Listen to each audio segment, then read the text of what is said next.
ಉಪಾಧ್ಯಕ್ಷರು ಮತ್ತು ಎಲ್ಲ ಗ್ರಾಮೀಣ ರೈತ ಮುಖಂಡರು, ಗ್ರಾಮ ಘಟಕದ ಪದಾಧಿಕಾರಿಗಳು ಎಲ್ಲರಿಗೂ ಸಭೆಗೆ ಬರಬೇಕಂತ ತಮ್ಮಲ್ಲಿ ವಿನಂತಿಸಿಕೊಳ್ಳುತ್ತೇನೆ.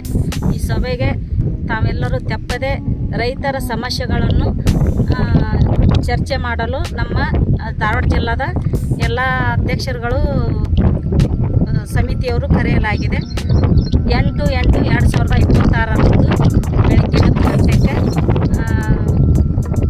ಐಬಿಗೆ ಮೀಟಿಂಗಿಗೆ ಕರೆಯಲಾಗಿದೆ. ನಾವು ತಪ್ಪದೆ ಬರಬೇಕೆಂದು ತಮ್ಮಲ್ಲಿ ವಿನಂತಿಸಿಕೊಳ್ಳುತ್ತೇನೆ. ಜೈ ಜವಾನ್ ಜೈ ಕಿಸಾನ್. ಎಲ್ಲರಿಗೂ ನನ್ನ ನಮಸ್ಕಾರಗಳು.